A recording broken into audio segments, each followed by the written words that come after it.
चलिए जी, आइए 2012 पे आते हैं। तो 2012 का जो पेपर है,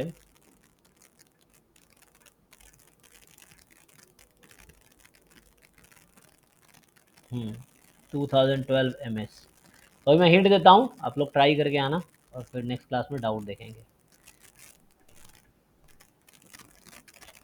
ठीक है, देखिए ये कुछ नोटेशंस है ना, ये इंस्ट्रक्शंस हैं और ये डेटा पॉइंट्स हैं जो यूज़ होंगे यहाँ पे, तो बता रखा है। चलिए पहला क्वेश्चन है, the eigen vector of the matrix. तो इस मैट्रिक्स की आइगन वैल्यू बताइए मुझे, कोई आइगन वैल्यू क्या है इस मैट्रिक्स की? देखो बताओ। टू 2 है, टू एक टू है, टू टू ठीक है ना, हाँ 2 2 2 3, मतलब 2 is the eigen value with multiplicity 3। तो सिंपल है कि आप क्या करेंगे, ए भी बराबर लैम्डा भी, तो मतलब M V is equal to 2 भी कर देंगे, तो वहां से आंसर आ जाएगा वी की वैल्यू। ठीक है, तो आइगन फैक्टर निकाल लेंगे, आप जानते हैं कैसे निकालना है, तो आपको दिख जाएगा कि लीनियरली इंडिपेंडेंट, या वो नहीं करना है, सबसे आसान तरीका ऑप्शन से ही कर लो, कि चेक करो एम को किस ऑप्शन से एम को क्या करो, 1/1 हर ऑप्शन से मल्टीप्लाई करो, तो एम भी बराबर 2 भी आ जाए, तो मतलब 2 टाइम जो ऑप्शन है वही आ जाए, option is V actually eigen vector. तो एम को ऑप्शन से मल्टीप्लाई करो और जो ऑप्शन है उसका सिर्फ डबल आ जाए, तो इसका मतलब है 2 इसकी आइगन वैल्यू, एम बी बराबर 2 भी। तो आप ऑप्शन से जा सकते हो, जस्ट एम को मल्टीप्लाई करो ईच ऑप्शन से, और देखो उस ऑप्शन का 2 टाइम आ जाना चाहिए। मतलब यहाँ कॉन्सेप्ट क्या यूज कर रहे हैं हम लोग, कि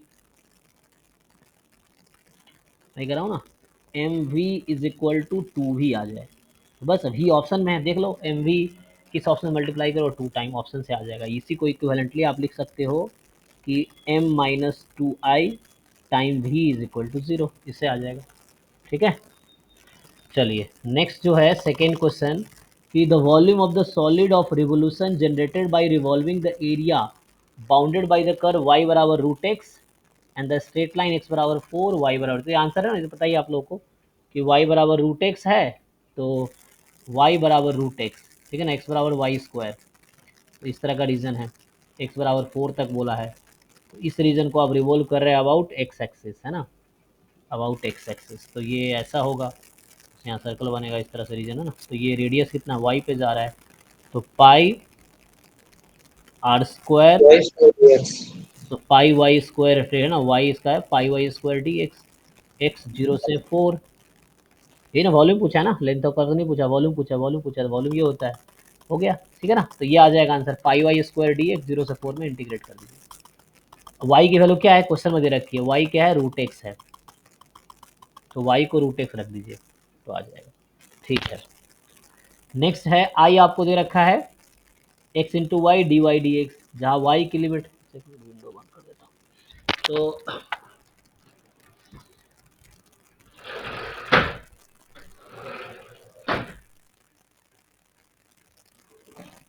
हाँ, तो यहाँ पे क्या है कि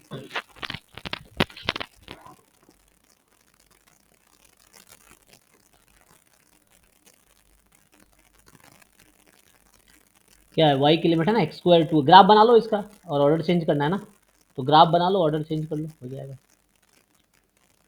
और यहाँ पे जो है इजी है, पुट कर दो वाई साइन एक्स, यहाँ साइन 1/n अपॉन 1/n 1 हो जाएगा, साइन 2/n अपॉन 2/n 1 हो जाएगा, सब में ऐसे ही फॉर्मूला बना दो, इजीली आ जाएगा सब में साइन, तो इसका आंसर आई थिंक 1 आएगा, इसका 2 आएगा, इसका 3 आएगा एंड इसका k आएगा, तो 1 से k तक f0 0 होता है खत्म, तो 1 से k का सम 1 ही आएगा ना, यहाँ 1 2 3 k, तो k इंटू ये आ जाएगा, c आ जाएगा शायद, देख लेना, क्योंकि वो बस फिट करना है आपको, ईजी है।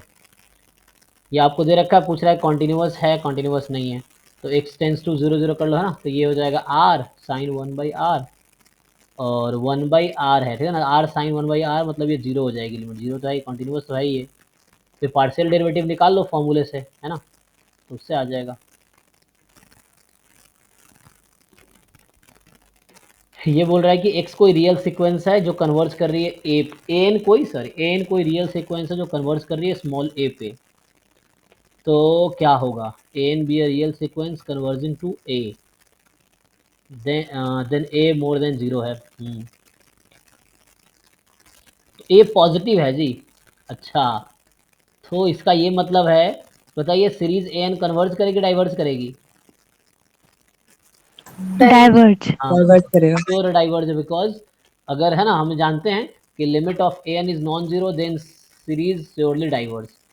ओके, तो ये डाइवर्ज हो गया है ना। अब इसका चेक करना है ए एन अपॉन एन का। तो यहाँ पे रियल सीक्वेंस है जिसकी लिमिट ए है ना। अब ए एन अपॉन एन है तो क्या करोगे, अब इसका कोई टेस्ट लगाना पड़ेगा आपको। सर एक वो भी तो है ना, कोची लिमिट कंपैरिजन टेस्ट। अरे सिंपल, इतना दिमाग नहीं लगाओ, एक काम करो, ए एन को कांस्टेंट सीक्वेंस ले लो, ठीक। कांस्टेंट सीक्वेंस क्या ले ले, 1 ले लेते हैं, ठीक है। एन इज 1 1 1 1 1, हर टर्म 1 है एन का, तो रख देते हैं यहाँ पे। तो 1/n कन्वर्जेस और डाइवर्जेस? डाइवर्जेस। डाइवर्जेस। तो ये तो एक एग्जांपल काफ़ी है गलत कहने के लिए। जो कन्वर्ज वाला वो आउट हो गया। तो देखो हमारा क्या आंसर आया, हमने एग्जांपल लिया, उससे ये हुआ कि ए एन मेरा जो सीरीज ए एन है वो डाइवर्स कर रही है, ए एन अपॉन एन भी डाइवर्स कर रही है, दोनों डाइवर्स कर रही है। तो बाकी सारे ऑप्शन आउट हो जाएंगे इससे। एन ठीक है ना, एन को 1 ले लिया मैंने, सीक्वेंस को 1, तो स्मॉल ए भी 1 हो गया। तो उस तरीके से तो इजीली ऑप्शन दोनों डाइवर्स कर जाएगी। एग्जांपल से सीधा सीधा कुछ पेन चलाने की ज़रूरत ही नहीं है आपको, क्योंकि बाकी सारे ऑप्शन आउट हो जाएंगे, तो बचा सिर्फ डी। तो दोनों डाइवर्स कर रहा है, ट्रू है।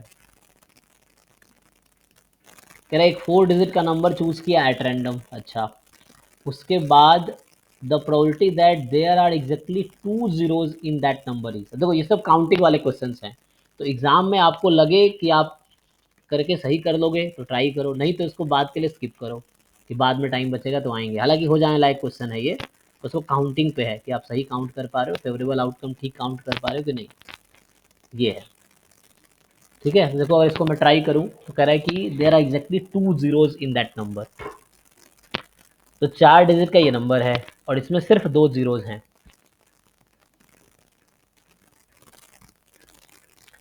4 डिजिट का नंबर है, इसमें सिर्फ 2 zeros हैं। पहले तो बताओ टोटल सैंपल स्पेस में कितने आउटकम हैं? 9000 4 की पावर 4। नहीं, देखो ध्यान से 9 into 10 to the power 3। जी, क्योंकि यहाँ पे 9 ऑप्शन ही है और यहाँ पे आपके पास 10 ऑप्शन हैं। 10, क्योंकि यहाँ 0 आ जाएगा, 3 डिजिट का नंबर हो जाएगा। तो 9, हाँ जो शुरू में बताया, ठीक है ना, 9000, ठीक है। अब आपको क्या करना है, यहाँ पे फेवरेबल आउटकम काउंट करने हैं कि आपको 2 जीरो चाहिए। देखो पहला पोजीशन पे 0 तो हो नहीं सकता, तो ये आउट हो गया, यहाँ पे 1 2 9 ही आएगा, तो ये तो फिक्स है। अब 2 zeros लाने तो केसेस बना लो, है ना, कि मान लो ये 2 0 यहाँ पे है। अब इसके केसेस देख लो क्या है। तो यहाँ पे 9 चॉइस, अच्छा क्या करना है, रिपीट होगा कि नहीं, कुछ बोला है। 4 डिजिट का नंबर चूज किया, the probability that there are exactly 2 zeros in it, है ना, तो कुछ ऐसा रिपीटेशन की बात किया नहीं है।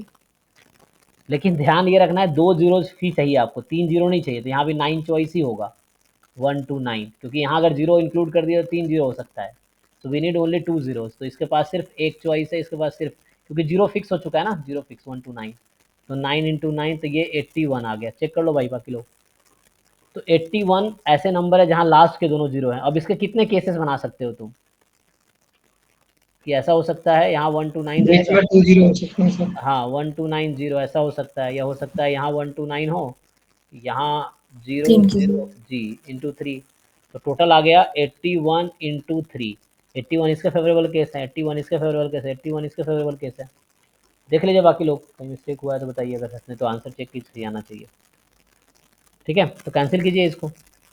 3 3 जा 9, और 3 से और काटोगे तो 1000 यहाँ बचा, तो 27। तो 27 अपॉन 1000। तो हमें बोला था 4 डिजिट का नंबर बनाना है जिसमें 2 जीरो चाहिए एग्जैक्टली। तो एग्जैक्टली 2 जीरो चाहिए, तो आपको यही होना चाहिए 27/1000। कौन सा, सी ऑप्शन, ठीक है। ओके। 8 कह रहा है कि 8th question, a person makes repeated attempts to destroy a target. Attempts are made independent of each other. The probability of destroying the target in any attempt is 0.8। तो मतलब success target को destroy करना है तो उसकी probability 0.8 है, तो failure की प्रोबेबिलिटी 0.2 होगी।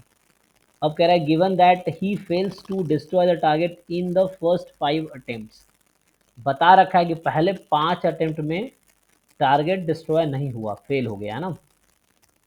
तो the probability that the target is destroyed in the 8th attempt, negative तो लेकिन ये नेगेटिव बार बोला सर, फेलियर वाला कैसे? लेकिन बता रखा है ना कि he fails to destroy in first 5 attempts, तो क्या प्रोबेबिलिटी कि 8वें अटेम्प्ट में डिस्ट्रॉय कर पाएगा?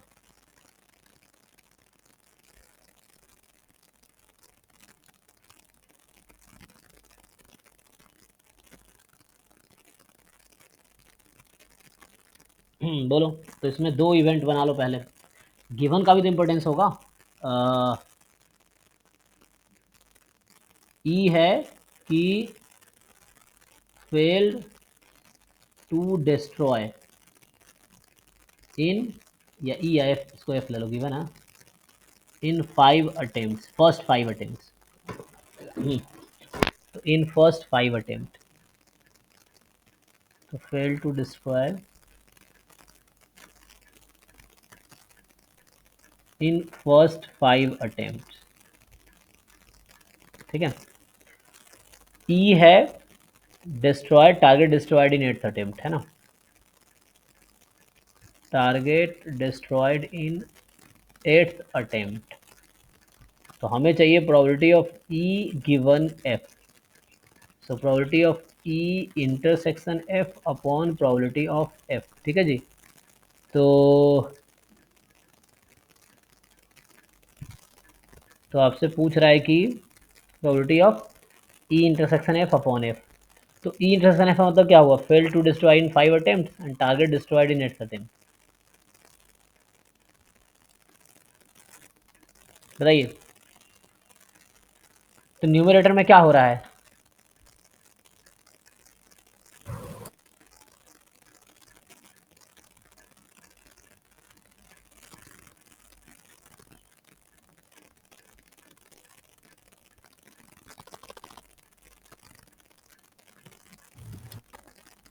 क्या लिखूं?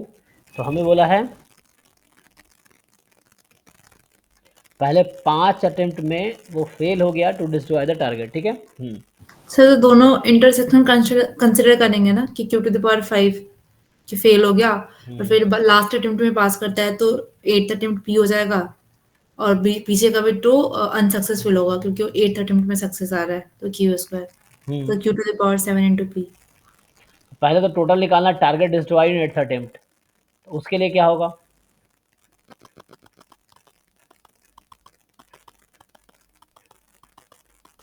Sir Q to the power 7 into P, और इसका target destroyed in 5th attempt,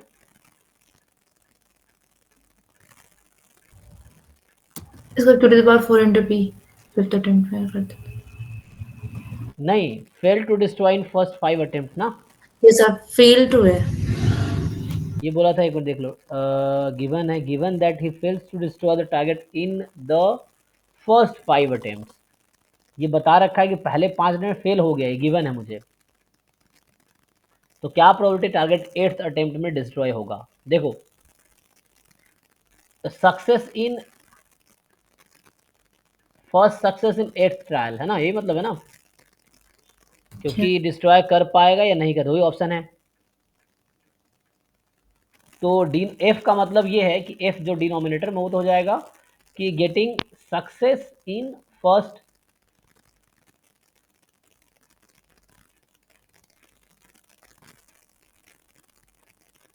तो पहले 5 अटेम्प्ट में फेल होगी तो बताइए, तो मेरे में वगैरह 6, 7, 8 की बात होगी, ये तो कैंसिल ही हो जाएगा।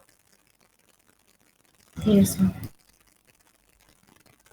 अच्छा एक मिनट, वो मैं उल्टा सोच रहा हूँ, देखो, तो डिनोमिनेटर जो प्रोबेबिलिटी ऑफ एफ क्या आएगी, फिर से बताओ, एफ क्या आएगी? क्यू की पावर 5 जस्ट, है ना, फेल्ड, क्यू मतलब फेल की प्रोबेबिलिटी है, फेल टू डिस्ट्रॉय। तो बस बोल रहा है कि पहले 5 बार में फेल हो गया, यहाँ क्या होगा कि पहले 5 बार में फेल नहीं हुआ, 7 बार फेल हुआ और फिर 8वें ट्रायल में सक्सेस मिला उसको। तो फाइनली आंसर क्या मिलेगा इसका? Q square into P. बाकी लोग चेक कर लो, तो पी था 0.8 की, वो टारगेट को डिस्ट्रॉय कर देगा, 0.2 है, डिस्ट्रॉय नहीं कर पाएगा। बाकी लोग अपना अपना लॉजिक लगा के देखिए, ठीक है। सर यहाँ पे ज्योमेट्रिक फॉलो कर रहा है और यहाँ पे मेमोरी लेस प्रॉपर्टी का यूज हो रहा है। ऐसे ही आंसर है। हाँ यस यस यस, अब वैसे भी सोच सकते थे कि चूंकि मेमोरी लेस प्रॉपर्टी यूज हो रहा है, हाँ यस, है ना। तो इसीलिए यस, यहाँ पे देखिए ये क्या आ गया, एक्चुअली डायरेक्टली आ गया। यहाँ से कोई ये कहता कि 8वें ट्रायल में वो हुआ है given the 5th fail trial, तो वो मेमोरी भूल जाएगा, पहले 5 को भूल जाएगा, वो सिर्फ ये याद रखेगा कि 6ठे 7वें और 8वें में क्या हुआ, ये चीज़ है। तो यहाँ जो है मेमोरी लेस प्रॉपर्टी यूज हुई है, यस।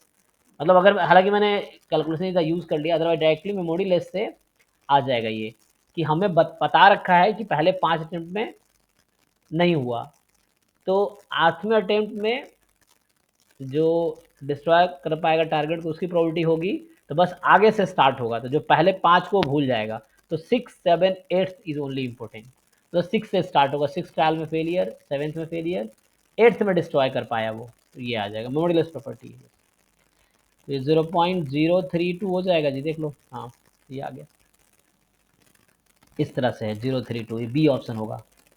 तो मेमोरी लेस भी लगा सकते हैं आप, क्योंकि ज्योमेट्रिक और एक्सपोनेंशियल मेमोरी लेस फॉलो करता है, तो है ना, number of trial required to get the first success is geometric distribution, and geometric has memory less property, तो क्या होगा, उससे आ जाएगा आपका आंसर, उससे आपका आंसर आ जाएगा।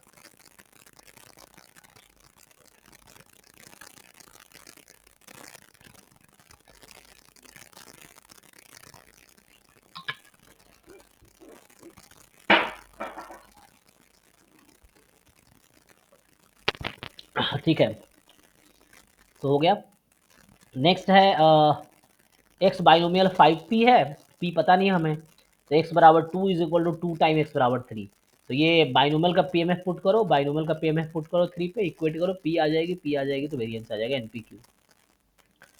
10th कह रहा है कि x1 x2 x8 जो है आपका एक्चुअली नॉर्मल 0 सिग्मा स्क्वायर है, u है x1 प्लस x2, v है x1 से x8 तक का सम, तो को रिलेशन कोएफिशिएंट बिटवीन यू भी, तो पहले फॉर्मूला लगा लो, कोवेरिएंस बिटवीन यू भी और अपॉन वेरिएंस यू वेरिएंस भी, कोवेरिएंस बिटवीन यू भी आ जाएगा variance of x1 plus variance of x2, क्योंकि बाकी तो आई है, तो variance of x1 plus variance of x2, और दोनों हो जाएगा 2 sigma square upon root under, और u का वेरिएंस है 2 सिग्मा स्क्वायर, उधर v का वेरिएंस है 8 सिग्मा स्क्वायर, तो 8 टू जा 16 सिग्मा स्क्वायर, 4 सिग्मा आ जाएगा, तो 2 सिग्मा स्क्वायर न्यूमरेटर में है और अपॉन 8 सिग्मा स्क्वायर,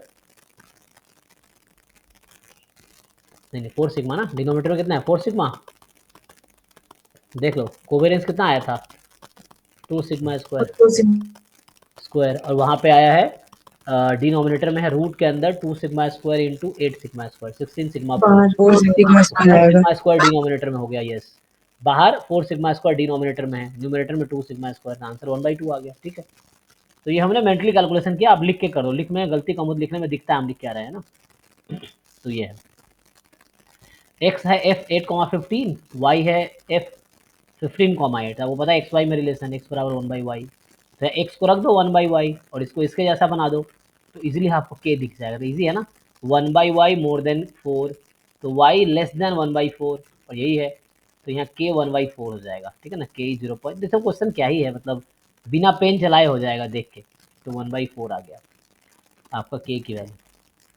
फिर यहाँ पे x1 x2 xn भी IID exponential 1 random variable, SN जो है summation xi i from 1 to n है। ठीक है, तो x1 x2 xn IID exponential 1 है, और SN है summation xi i from 1 to n। तो using the central limit theorem पूछ रहा है कि बताओ क्या प्रोबेबिलिटी है SN मोर देन n की, तो इजी, 1/2 हाँ SN में n एक्सपोनेंशियल 1 है, तो सम उसका हो जाएगा सम गामा आ जाएगा, गामा कितना जी n,1, एक्सपोनेंशियल गामा 1 1 है ना, नहीं आएगा इसमें, उसका वो क्या कहते हैं, उसे एक्सपेक्टेशन लेंगे एसएन की, तो वो है नहीं आएगा, वो 0 हो जाएगा। जी जी, तो यहाँ से आपके पास एक्सपोनेंशियल 1 है, सब हो जाएगा गामा का है, वो गामा 1 हो जाएगा, एंड वहाँ से मीन निकालो। ठीक है ना, तो अल्फा बीटा तो एन ही आ जाएगा, N minus N on this. ठीक है, तो 0 समाव आ जाएगा Z more than 0, and then easily आपका हाफ आ जाएगा। यहाँ से आपके पास रैंडम वेरिएबल एक्स है uniform 5, 5 + theta based on the random sample of size 1, single random variable है, x1 जिसको बोल रहा है ये, unbiased estimator of theta square कौन सा होगा। कोई बात नहीं, मीन निकाल के देख लो, यहाँ से देख लो x - 5 आ जाएगा यूनिफॉर्म 0 थीटा, और यूनिफॉर्म 0 थीटा का हाँ, मीन कितना आता है। उसमें वेरिएंस लेके एक्सपेक्टेशन इसका करके तो वहां से हो जाएगा। हाँ, तो इजली आ जाएगा, देख लो किसका मीन आ जाएगा।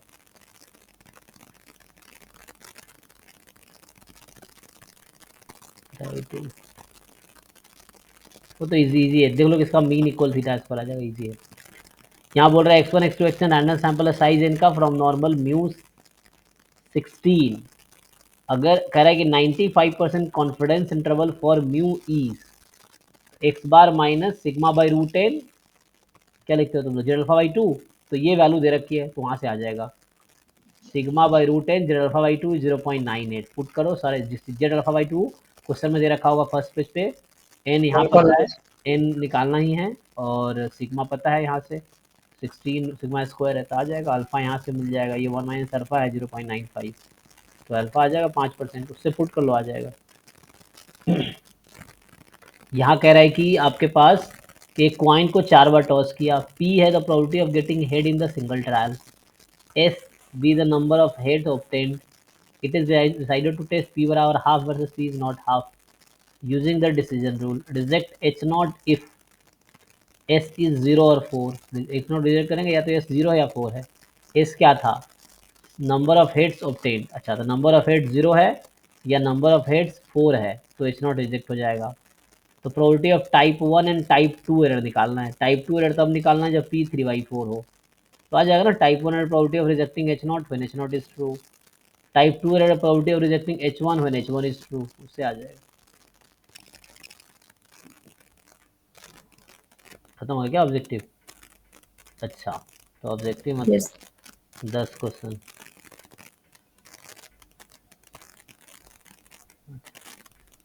ऑब्जेक्टिव 15 थे ना, 15 से तो 15 से अगले 14 ऑब्जेक्टिव होगा अब। तो यहाँ पे क्या है, अब ट्राई करना आप लोग सॉल्व करके, ठीक है। ये कह रहा है कि find the value of lambda for which the following system of equation this has a unique solution. तो यूनिक सॉल्यूशन के लिए सिंपल है, डिटर्मिनेंट को तुम नॉन जीरो कर दो, तो काफ़ी है यूनिक सॉल्यूशन होने के लिए। या रैंक से जाना है, रैंक से भी जा सकते हो, ये है डिटर्मिनेंट नॉन जीरो कर दो। इन्फिनिटी मेनी सॉल्यूशन है तो रैंक क्या होगा, इक्वेट कर दो और लेस देन 3 कर दो, दोनों का रैंक इक्वल होगा इस तरह से। और नो सॉल्यूशन है, रैंक डिफरेंट होने चाहिए, ए का और एगोमेटेड बी का, है ना। उससे करो, यहाँ पे A1 2 है, B1 1 है, an+1 दे रखा है, A1 + Bn/2, दो अलग अलग सीक्वेंस हैं, इसके फर्स्ट टर्म पता है आपको, और an+1 इस रूल को फॉलो कर रहा है, Bn+1 इस रूल को फॉलो कर रहा है। तो बोल रहा है कि पहले तो दिखाओ Bn छोटा होगा an से, तो ये तो आ जाएगा arithmetic mean less than equal to geometric mean, क्या होता है arithmetic mean more than equal to geometric mean more than equal to harmonic mean, तो ये हार्मोनिक मीन है, इसको तुम ठीक से लिखो, डिवाइड करो an bn से, तो 1/an + 1/bn/2 है ये, तो ये हार्मोनिक मीन है एक्चुअली an bn का, ये अर्थमेटिक मीन है, तो arithmetic mean is more than equal to geometric mean, यहाँ से ये प्रूव हो जाएगा। फिर कह रहा है दिखाओ bn+1 bn से ज़्यादा होगा, तो मतलब bn इंक्रीजिंग सीक्वेंस कहना चाह रहा है ना, तो bn+1 bn से ज़्यादा होगा, तो उसके लिए क्या लगाएंगे ट्रिक,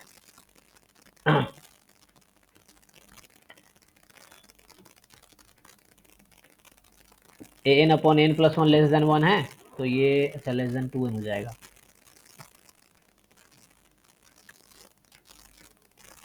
तो यहाँ से मुझे लग रहा है an इंटू बी एन करोगे, अच्छा क्रॉस मल्टीप्लाई दोनों करना पड़ेगा, यहाँ से 2an bn की वैल्यू यहाँ से रख दो, बात हो गया। तो यहाँ से अगर तुम an + bn को क्या रख सकते हो, यहाँ से a + b 2 time an+1, okay, और यहाँ से कुछ आएगा फिर an/n+1, देखना पड़ेगा क्या रिलेशन है, तो कुछ तुम्हें कैलकुलेशन करने पड़ेंगे मुझे लग रहा है, या तो bn+1 - bn करके देखो, उससे भी आ सकता है। है ना। सर वैसे टर्म्स निकाल के चेक कर सकते हैं ना, क्योंकि A1 और B1 की वैल्यू दे रखी है। हाँ वैसे तो कुछ टर्म निकाल के तुम्हें दिख जाएगा क्या बिहेवियर है, इंक्रीजिंग डिक्रीजिंग, तो वैसे भी दिख जाएगा। फॉर ऑल कह रहा था प्रूव कर, क्योंकि सब्जेक्टिव क्वेश्चन था उस टाइम, तो उसको दिखाना था प्रॉपर, अदरवाइज ठीक है। अब बोल रहा था sequence A and B N converge to same limit. अब आपको दिखाना है कि ए एन बी एन जो है ना कन्वर्ज करेगी सेम लिमिट। तो मैं ये कह रहा था कि A N plus one into B N plus one करो, क्या आएगी, मल्टीप्लाई करोगे तो क्या हो जाएगी ये, एन इंटू बी एन आ ए एन जाएगा। Into B N. इसका क्या मतलब है कि A N plus one into B N plus one A N B N के इक्वल है। इसका मतलब है ये, इसको रिड्यूस भी कर सकते हो, ए वन बी वन बराबर A two B two, A three B three, है ना, A one B one is equal to A two B two is equal to A three B three is equal to A four B four and so on. तो किसी भी दो term का product वो है, equal ही है 2 आएगा। है ना। हाँ तो ए मतलब A one B one A two B two इस तरह से, तो लिमिट लगा दो तो L into L, L square बराबर रूट टू, तो एल बराबर वो आ जाएगा, है ना, इस तरह से। तो वो टू आ गया, तो सिंपली है ना, A one B one two है, A two B two, A three B three, इस तरह से A N B N limit लगा दो उसमें, तो लिमिट लगा दोगे तो एल इंटू एल। अच्छा वहाँ पहले तुम्हें दिखाना पड़ेगा दोनों का लिमिट इक्वल है। ओ एक और ये प्रॉब्लम है कि हमें एक चीज़ और दिखाना पड़ेगा कि ए एन और बी एन की लिमिट इक्वल है, और उसके बाद पता चलेगा कि है ना ए एन की लिमिट इंटू बी एन की लिमिट यहीं से टू आ जाएगी। तो बस आपको एक और रोल दिखाना पड़ेगा, दोनों की लिमिट इक्वल है, और लिमिट इक्वल है तो वहाँ से एल स्क्वायर बराबर टू, तो एल बराबर रूट टू आ जाएगा। थोड़े से ये कैलकुलेशन बेस्ड और डिफिकल्ट क्वेश्चन हालांकि है, क्योंकि ये है ना उसमें 12 मार्क्स का आया था। तो आपने बताया था इस टाइप का हो, मतलब हाँ अर्थमेटिक में, और सबका सेम लिमिट पे ही तो कन्वर्ट करते हैं ना ये सब। हाँ, इसको क्लास में हमने डिस्कस भी किया था, लेकिन तुम ट्राई करके आना अपने से, नहीं तो फिर नेक्स्ट क्लास में पूछना दोबारा। ये क्वेश्चन अच्छा है, ये प्रूव करने के लिए सोच सकते हो कि हाउ टू, मतलब यही एग्जाम में ऑप्शन बन के आ जाएगा। जैसे पहला ऑप्शन ये है, दूसरा ऑप्शन ये है, तीसरा ऑप्शन ए एन की लिमिट रूट टू है, चौथा ऑप्शन बी एन की लिमिट रूट टू है, मान लो इस तरह से ऑप्शन बन के आ गया। इसमें क्या है, इसको ऑब्जेक्टिव बनाना हो तो इस पैटर्न पे ऐसे कर देगा, has unique solution if lambda is one, this if lambda is one, this if lambda is one, या फोर्थ कुछ ऐसा लिख देगा, नॉन ऑफ दीज या समथिंग। तो ऑब्जेक्टिव बनाए जा सकते हैं इस तरह से, नॉट सेम क्वेश्चन इस कॉन्सेप्ट पे। तो ये डिफरेंशियल इक्वेशन तो आते नहीं थे, तो ये दोनों आउट ऑफ सिलेबस हो गया, है ना। तो अब नहीं आते हैं, मतलब यहाँ find all the critical point, ये तो निकाल ही लोगे आप। फर्स्ट डेरिवेटिव जीरो पुट करो एक्स के रेस्पेक्ट में, वाई के रेस्पेक्ट में आ जाएगा। फिर चेक करो मैक्सिमा है कि मिनिमा है। यहाँ कह रहे एफ कॉन्टिन्यूस है तो शो करो एक ऐसा नंबर सी मिलेगा मुझे जहाँ x F x D x 0 से 1 में इक्वल रहेगा एफ एक्स डी एक्स सी से 1 में। अच्छा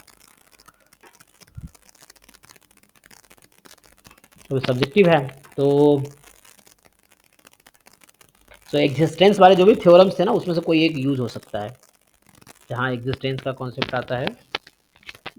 मीन वैल्यू या वो थ्योरम आते हैं, उसको अच्छी वैल्यू से। तो इसमें तुम डिफरेंस ले सकते हो, लेकिन यहाँ पे एक 0 से 1 एक सी से 1 है, तो 0 से 1 में x टाइम एफ एक्स है और सी से 1 में जस्ट एफ एक्स है।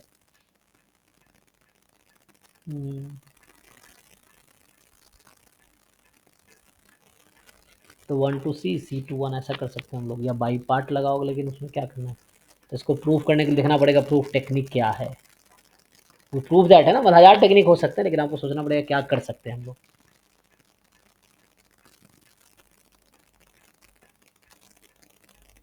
जैसे अभी जो कि ऑब्जेक्टिव क्वेश्चन होता है, मुझे चेक करना है ट्रू फॉल्स, तो सिंपली मैं क्या करूँगा, एफ एक्स कोई फंक्शन ले लूँगा, मान लो एक्स, एफ एक्स को मैं एक्स रख के सॉल्व करके एक्स सी निकाल लूँगा सीधा सीधा, है ना, अगर ऑब्जेक्टिव में होगा तो, कि क्या एक कॉन्टिन्यूस फंक्शन है तो उसके लिए मिल जाएगा। तो उस तरह से कोई भी एक कॉन्टिन्यूस फंक्शन होगा तो उसके लिए हमें एक्स सी मिल जाएगा इसमें, क्योंकि सो दैट है। लेकिन आपके एग्जाम में क्या होगा, यही ऑप्शन आ जाएगा देयर एग्जिस्ट। अब ट्रू फॉल्स आपको चुनना है कि सही है कि गलत है, सो दैट की जगह आपको चेक करना होगा। तो उसके लिए वही हम लोग वहाँ क्या करते हैं, फंक्शन पुट कर देते हैं जो सूटेबल एग्जाम्पल हो उसका, और उससे दिख जाएगा ट्रू या फॉल्स है। फॉल्स है तो ऐसे ही गलत हो जाएगा, ट्रू है तो फिर बहुत सारे एग्जाम्पल अगर ट्रू आएगा फिर उसको समाउ we will try to prove. फिर भी ट्राई करके आना, नेक्स्ट क्लास में देखते हैं, ये है ट्राई करके। सोल्यूशन बुक भी आपके पास है, उसमें देखो अगर समझ आ रहा है ठीक है, नहीं तो पूछो।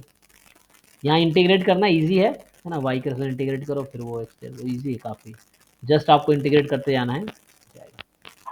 यहाँ आपको एम दे रखा है इक्वेशन, पहले तो इसको एम से मल्टीप्लाई कर दो, ये आई हो जाएगा, आई बराबर 5/4 एम के एम स्क्वायर 1/4 एम क्यूब, इस तरह से अब ये इसकी कैरेक्टरिस्टिक इक्वेशन लिख लो, आपको पता ही है, तो कैरेक्टरिस्टिक इक्वेशन लिख लो, and matrix satisfy its own characteristic equation, ये काली हैमिल्टन थ्योरम पे है, ठीक है। फाइंड द वैल्यू ऑफ के, तो निकल जाएगा यहाँ से, फिर वो इसके कैरेक्टरिस्टिक इक्वेशन लिख लोगे तो कंपेयर कर लो, तो के दिख जाएगा आपको। हेंस और otherwise solve the system of equation. अब एम है, अब इसको सॉल्व करना है आपको, है ना, तो ये सॉल्व करना आसान है, एक्स वाई की वैल्यू निकालनी, पुट कर दो, सॉल्व कर लो। अगर एम इन्वर्टिबल होगा तो डायरेक्टली इन्वर्स इधर भेज दो, इन्वर्स निकालना पड़ेगा, नहीं तो फिर सॉल्व कर लो, एलिमिनेशन या सब्स्टिट्यूशन इसको भी है। यहाँ पे बोल रहा है 20 कि n कोई रैंडम वेरिएबल है, रिप्रेजेंट कर रहा है number of fair dice thrown with PMF, ये दे रखा है, मतलब आई 1 2 3 4 है, तो डाई एक थ्रो हो सकता है, 2 थ्रो हो सकता है, 3 थ्रो हो सकता है, 4 हो सकता है, एंड सो ऑन, इस तरह से। अब let S be the sum of the numbers appearing on the faces of the die. S क्या है, जो एस आपका है sum of the numbers appearing, तो S be sum of the numbers appearing on the faces of the die, ठीक है। तो S सम क्या हो सकता है, अगर एक डाई फेंका तो सम 1 से 6, 2 डाई फेंका तो सम 2 से 12, 3 डाई फेंका तो सम 3 से 18, 4 डाई फेंका तो सम 4 से 24 एंड सो ऑन। तो बता रखा है कि एस 3 है, तो देखो एस 3 है तो पक्का है कि या तो एक डाई फेंका है, या 2 फेंका है, या 3 फेंका है, 4 तो नहीं फेंक सकता, क्योंकि 4 फेंकेगा तो उसके सम 4 से स्टार्ट होंगे। तो इवेंट आपके E1 आउट इवेंट आ गया, 1 dice thrown, E2 2 dice are thrown, E3 third dice are thrown, 3 dice are thrown, 3 event है, पार्टीशन मिल गया आपको, ये गिवन है, ये ए इवेंट है, तो given A what is the probability 2 dice were thrown, तो E2 गिवन ए, मतलब बेस थ्योरम लगाना है आपको, ये EI की प्रोबेबिलिटी पता है आपको, probability of EI you have, E1 n बराबर 1, E2 n बराबर 2, E3 n बराबर 3 रख दो, तो E1 E2 E3 की प्रोबेबिलिटी यहाँ से आ जाएगी, ए गिवन E1 आप खुद निकाल लो, ए गिवन E1 का मतलब अगर एक डाई को थ्रो किया सम 3 आने की क्या प्रोबेबिलिटी है, तो एक डाई को थ्रो किया तो 1/6, 2 डाई को थ्रो किया सम 3 आने की क्या प्रोबेबिलिटी है, तो 1 2 2 1, 2/36, अगर 3 डाई को थ्रो किया तो सम 3 आने की क्या प्रोबेबिलिटी है, तो क्या हो जाएगा जी, 3 डाई को थ्रो किया है तो 1 1 1, एक ही चॉइस है आउट ऑफ 216, तो 1/216 मैंने सारे बता दिया, पुट कर लो बेस टर्म्स। यहाँ पे x नॉर्मल 0 1 है, y x plus mod x है, तो y क्यू, पहले तो a प्लस बी का होल क्यू का फॉर्मूला आता होगा, पूरा ओपन कर लो, कोई दिक्कत नहीं है, you just open it, a plus B whole cube लगा के इस पर ओपन कर लो। अब लगाओ एक्सपेक्टेशन, तो आपको पता है इसके सारे ऑड मोमेंट 0 होते हैं, और इसके इवन मोमेंट जो होंगे EX1 है ना, ऑड मोमेंट EX जैसे 0 है, EX स्क्वायर तो 1 आएगा, EX cube 0, EX4 1 into 3, EX5 0, EX6 1 into 3 into 5, formula पता है आप लोगों को, जस्ट पुट कर दो। यहाँ y जो है normal mu Y sigma Y square, y ln x है ना, तो बोलते हैं x का डिस्ट्रीब्यूशन लॉग नॉर्मल है, y का डिस्ट्रीब्यूशन नॉर्मल है, ऐसा बोलते हैं, x का डिस्ट्रीब्यूशन लॉग नॉर्मल है। तो अब पूछ रहा है find the probability density function of random variable x, इधर बुला दो x बराबर e की पावर y, ट्रांसफॉर्मेशन का फॉर्मूला लगाओ, आ जाना चाहिए। फिर मीडियन ऑफ x, तो x के CDF को इक्वल रखो हाफ के।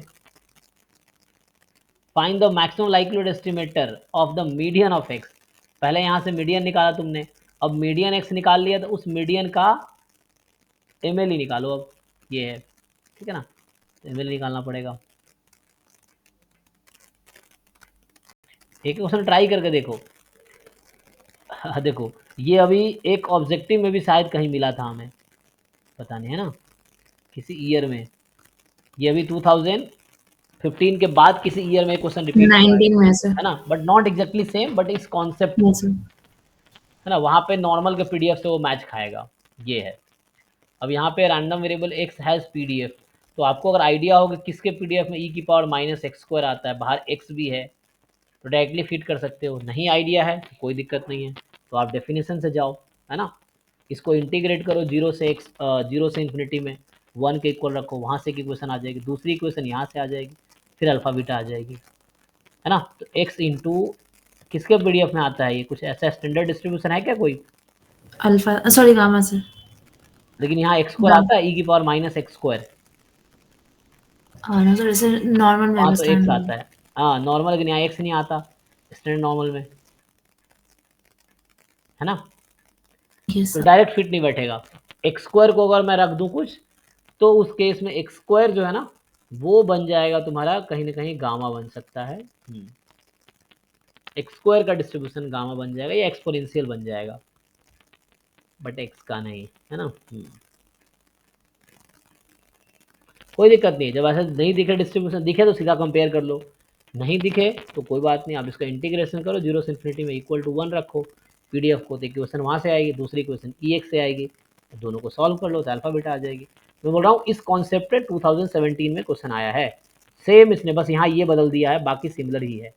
तो ये सब्जेक्टिव था, वहाँ ऑब्जेक्टिव में पूछा है वो। X Y be two random variable with joint PDF दे रखा है, तो मार्जिन निकालो एक्स का ना, यहाँ भी ऑप्शन बना सकते हो, पहला option margin of X, margin of Y, तीसरा ऑप्शन हो सकता है एक्स वाई इंडिपेंडेंट, चौथा कोवेरिएंस दे देगा, जिसको ऑब्जेक्टिव में कन्वर्ट किया जा सकते हैं इजीली। तो ये सब क्वेश्चन ठीक है प्रैक्टिस के लिए। अब यहाँ आपके पास क्या है कि x1 x2 xn be random sample from exponential 1/θ, तो आपके पास एक्सपोनेंशियल रेट 1/θ है, तो मीन इसका थीटा हो जाएगा आपका, है ना। ओके, ऑब्टेन द क्रैमर और lower bound for the variance of unbiased estimator of theta square. तो फॉर्मूला तो आप जानते हो, जी थीटा है, तो जी डैश थीटा का whole square upon I theta, information जो था फीचर इन्फॉर्मेशन, उसको पुट करके आ जाएगा। फिर x1 x2 xn random sample है from population with mean mu and variance sigma square. बोल रहा है consider the following estimators of mu, ये दे रखा है आपको, पूछ रहा है कि एग्जामिन करो ये अनबायस्ड है कि नहीं है, तो मीन निकाल दोगे। फिर एग्जामिन करो कि वो यू भी कंसिस्टेंट है कि नहीं है। हाँ, तो कंसिस्टेंट होने के लिए आप क्या करो, इसका पहले एक साथ आप वो कर सकते हो, तो वैसे अकेला तो नहीं होगा, एक साथ आप x1 से लेके xn तक को एक साथ ले आओ, तो ऐसा नहीं होगा, है ना। ये कन्वर्ट नहीं कि x1 single random will not convert in probability to x, है ना। तो ये कन्वर्ट करेगा xn प्लस 1 2 से n, तो इसका एवरेज ले सकते हो, वो कल के लिए कन्वर्ट नहीं करेगी, तो this will not be consistent actually भी। ये आप जैसे आपको आता उस तरीके से देखो। यहाँ बोल रहा है x1 x2 xn random sample है बर्नौली से p, पहले सफिशिएंट एस्टिमेटर निकालोगे, तो आप निकाल ही लो वो फैक्टराइजेशन थ्योरम लगा के। फिर कह रहा है consider the estimator u of p into 1 minus p by n, तो u यहाँ पे डिफाइन कर रखा है, u की वैल्यू 1/2n होगी, अगर ऐसा होगा 0 ऐसा है, तो determine whether u is unbiased, check करो u अनबायस्ड है कि नहीं। अब ध्यान दो, पहले तुमसे सफिशिएंट निकलवाया, फिर अनबायस्ड निकलवा रहा है, अब बोल रहा है कि सफिशिएंट है अनबायस्ड, चेक करो कंप्लीट भी आ जाएगा, जो सफिशिएंट आएगा वो कंप्लीट भी आएगा। कह रहा है using the result obtained in a by above and Rao Blackwell theorem find the uniformly minimum variance unbiased estimator। ठीक है, तो UMVU निकालना है इसका, तो यहाँ तुम्हें राव ब्लैकलाइजेशन थ्योरम था ना, वो अप्लाई करना है, आ जाएगा जो राव ब्लैकलाइजेशन टेक्निक बताया था UMVU निकालने का। पहले सफिशिएंट पूछा, फिर अनबायस्ड पूछा, तो UMVU निकलवा रहा है तुमसे।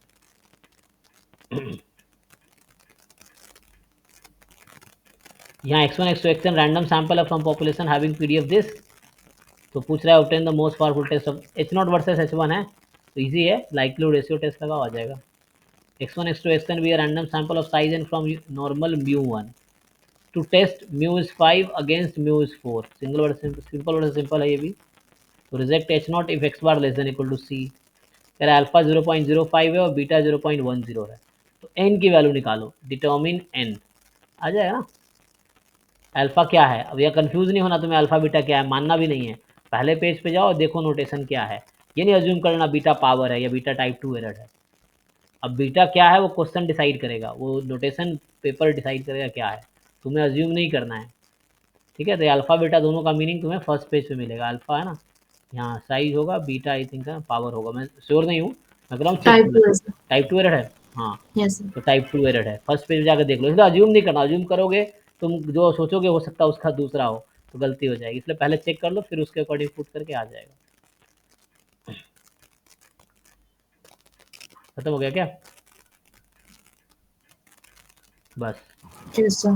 ओके, तो इसमें पहले 15 क्वेश्चन इसमें तुम्हारे ऑब्जेक्टिव थे, और फिर 16 से लेके 25 तक, मतलब 10 क्वेश्चन सब्जेक्टिव था इस ईयर में। तुम देख रहे हो पैटर्न हर साल बदलता रहता है, वो इसीलिए क्योंकि जो IIT एग्जाम कराती है उसको लगता है कि पुराना पैटर्न ठीक नहीं था, तो वो अपने हिसाब से अपडेट कर देती है, इस तरह से हैं। तो 13 का पैटर्न, 14 का कुछ और था, 13 का कुछ और था, 12 का कुछ और है, 11 का देखेंगे, है ना। हमने 13 का कर लिया, 13 का डाउट आज डिस्कस किया है। तो आपका काम है 12 का पेपर कंप्लीट करके आना अगले क्लास में। एक एक क्वेश्चन खुद से करो पहले, जब नहीं हो तो बाद में सॉल्यूशन देखो, पहले खुद से करो, उसके बाद सॉल्यूशन देखो, हेल्प लो, फिर बुक बंद करके सॉल्यूशन वाली फिर खुद से सॉल्व करो, देखो कर पा रहे हो नहीं कर पा रहे हो, नहीं हो रहा तो डाउट पूछो मुझसे, डिस्कस करो किस कॉन्सेप्ट में डाउट है या क्या क्लियर नहीं है वो डिस्कस करो मेरे से, है ना। चलिए तो इसको हम यही स्टॉप करते हैं और आप लोगों से अगले क्लास में मिलते हैं। अब तो अभी हम क्या करेंगे, तो अभी अब गेट की क्लास है अभी 9 से, तो अभी यहीं स्टॉप करता हूँ। आप लोग ट्राई करके आओ और फिर नेक्स्ट क्लास में कल 7 to 9 जो होगी वो हम डिस्कस करेंगे इसका डाउट 2012 का, ठीक है ना। यस यस ठीक है ना, ओके। चलिए तो अभी के लिए थैंक यू, गुड नाइट।